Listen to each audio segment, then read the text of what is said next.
So I had a really great question this morning from one of the students in the class describing a really difficult problem, something I know from talking with her that she'd spent hours looking at trying to solve, and it was just kicking her tail. She just couldn't find it.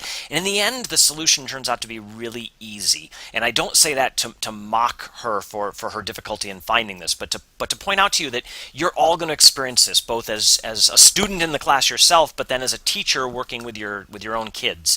You're going to find situations where a problem is really difficult to track down, and you just have to stop and think carefully about everything that's going on. And so I wanted to show you this one because I think it's something that many of you may encounter when your students start making games. And so let me show you what's going on here. This is a great game. We get Indiana Jones wandering around here, collecting treasure, collecting these gold coins. And of course, as we know, Indiana Jones hates snakes and spiders in this game. And so, every time you catch a coin, you get a point, and every time you hit a bad thing, a spider, you lose a life.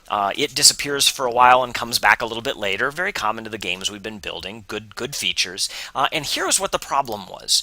Right, so as I run around, yep, let me get some couple of gold coins. Oops, I missed one there. There, I'm getting some points, right? You can see my score going up. Let me touch this snake up here, right? See, so I lost a point, a life. I only have 2 now.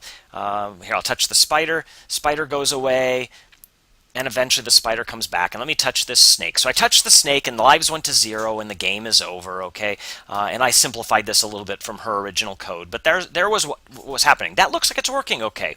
But now you notice that when I run the program again, that now there's, in fact, only the one snake. The other snake's not showing up, and it's hard to figure out what's going on here. And when I run it again, now I've only got 1 spider, and it really seems like, like I say, I know that she spent a lot of time trying to track down this, presumably this glitch, and yet they were going away. She couldn't get these things back. So let me show you what's actually going on here. Let's go to the snake and look at what the code looks like. If we look at the code for the snake, and by the way, the code is basically identical here in the spiders and in both snakes and the spider. The idea is that when the game starts, they pick a random location and they start moving around the stage, right? Forever change X by 1. If the position is on an edge or something, move. If you're touching Indiana Jones, hide. Change the lives by -1, wait 2 seconds, show, and then at this point, if the lives is less than 1, broadcast end. And this seems all really legitimate. But you have to remember something here. This code is running in parallel with basically the exact same code over in the spider and the exact same code over in the snake. And so what happens when we run this particular piece of code is that when you get down to the last live, right, the snake is touching Indiana Jones, so we hide, we change lives by -1, which if it's the last live means I'm now at 0, and now we wait 2 seconds while I'm hidden. Well, independent of that, these other snakes and spiders were running, and they were detecting that the lives had gone to 0, and so one of the other guys was broadcasting the end command and saying, hey, wait a minute, the game is over, time to quit.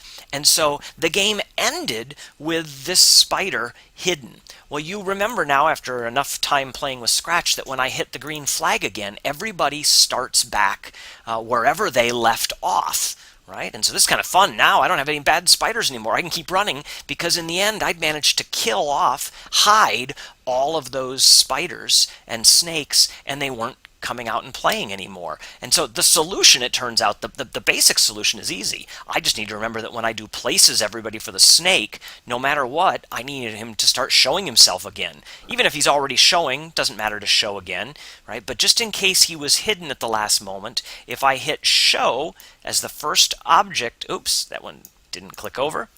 Right? If I do show in here in the places everybody, and she did a nice job of doing places everybody, she just forgot to put show in. Now when we click show, all of those things come back. There's my snake, there's my spider, and I can go around, and even when I run out of lives, right, 2 of them are off the screen right now. So you'd think, uh-oh, what's going to happen? No big deal. As soon as I hit go, all 3 of them come back because I managed to show again. So my lesson for this, the reason that I wanted to show you this is, number 1, just to get you thinking. Right? Look at what the problems might be. Look at what the state of these things might be when the game ends. The game ended with them hidden. right? And so therefore, because I didn't have a show up here, it didn't come back. Of course, there are some other solutions by actually moving this code around, but the reality is that change alone, just those three little shows, one in each, fixed my problem.